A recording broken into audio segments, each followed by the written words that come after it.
question posed on the floor. Indeed, you have shown that your understanding of the issue, you really understand the issue of how important it is to have a world free of nuclear weapons. And one delegate has now even mentioned, in detail, even about the target, when we want to achieve this. And then to the student who made a comment that I think you are very lucky, at least at a very young age, that you are already exposed to this noble cause. And the comment whether or not the US is really sincere, I mean, we cannot judge intention because nobody can really put a parameter to it. But we have to take it on surface value and give it time and see what happens at the end of the day. On the role of mass media and the awareness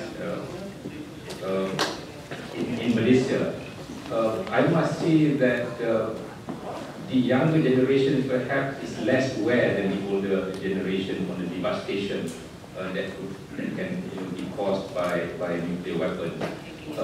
There is outreach activities undertaken by some civil societies in Malaysia, and I got a figure, in fact, when they did some exhibition on how devastating nuclear weapons can cause to the world, to mankind, the environment.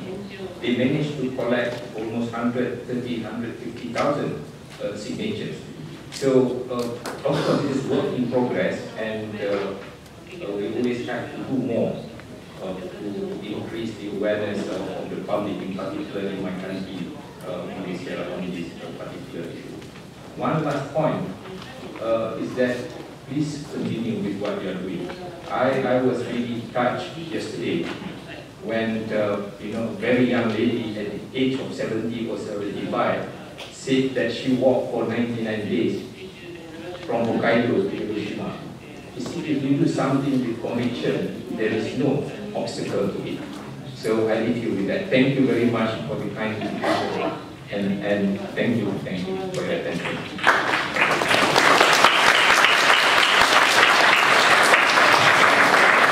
からも大変励まされるコメントで、私たちも、本当にいいタイムになってるなと司会をしながら一人すごい別に言ってるわけですけれども、本当にこれからのその動きが重要なんだということ、そして私たちの運動が重ねる運動が大事なんだという話だったというふうに思っています。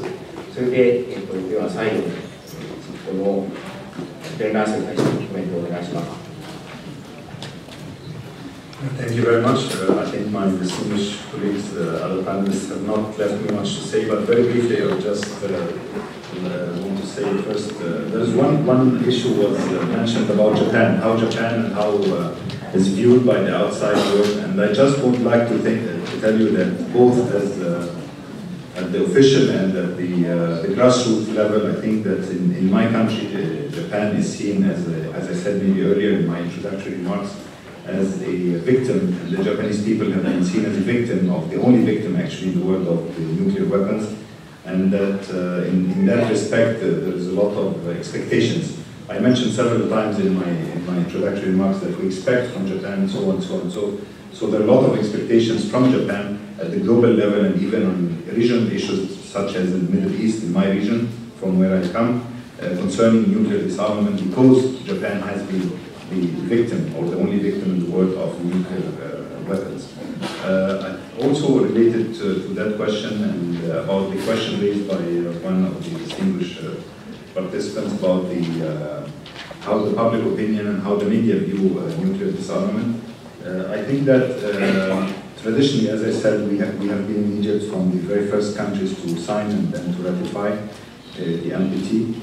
However, due to our very specific circumstances, in the past years, of course, we have seen rise, and again, maybe to some extent similar to what my distinguished colleague Ambassador Ikram of Malaysia was referring to, we have been witnessing some rising, particularly among the younger generations, of posing the question why. Why actually should Egypt be a member of the NPT? Why should Egypt work for nuclear disarmament at a time where we have a next door neighbor, which is Israel, which has a nuclear arsenal, according to some Israeli officials, as much as 200 nuclear bombs. So I think that this has been rising.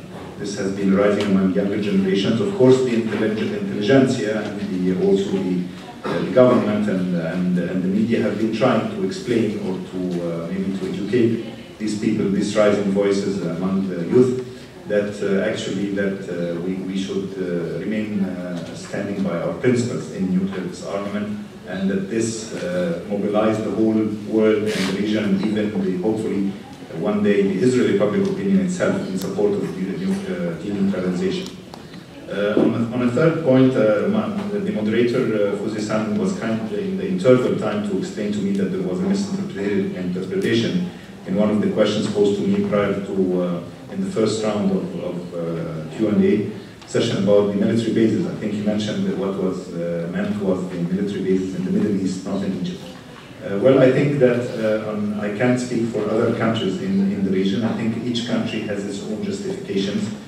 Some countries feel threatened by some either existing or potential threats coming from neighboring countries, and that's why that's their raison d'etre for the accepting this foreign military bases. But as I said, we have, as a principle in Egypt since '56, we don't have. And we are in principle as well. We don't believe that foreign military bases have achieving peace, security, or stability. But again, this is something to individual countries, and we consider it an internal affairs to be decided by each country.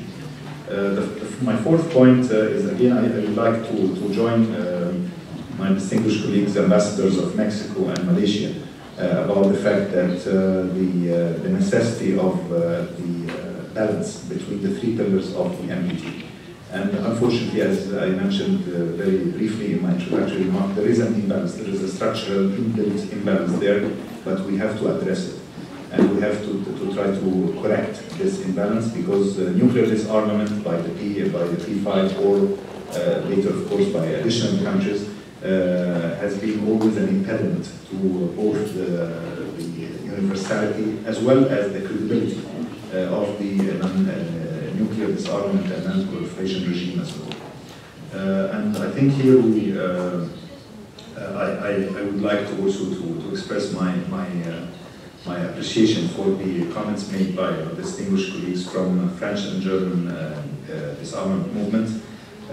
Peace movements, and the role they have been playing in Europe, in addition to the role you have been playing here in Japan in this respect, in raising the awareness about the seriousness of this situation, that the 5 permanent members, the 5 countries that possess nuclear weapons, they have to start serious efforts. START was the beginning, the Russian-American deal was the beginning, but it's only one step.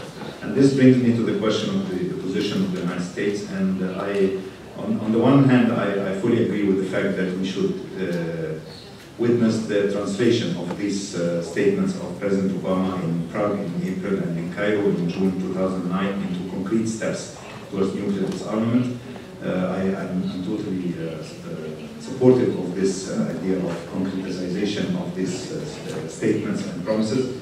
But on the other hand, I also believe, as my distinguished colleague from Malaysia just mentioned, that we need to encourage these trends. We need to encourage, all of us know the complexity of the, let's say, the political dynamics going on within the United States and within the American society and political system. And I think we should encourage the positive trends, even if there are some statements at the beginning, but we hope we should encourage them as much as possible in order to help translate them into concrete action.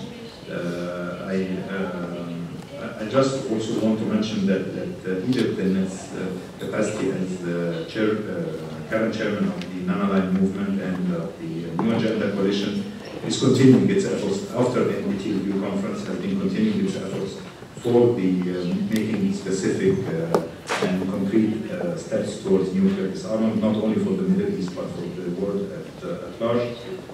But this again needs cooperation, needs collaboration with governments and non-governmental organizations from the whole world, not including, of course, from Japan.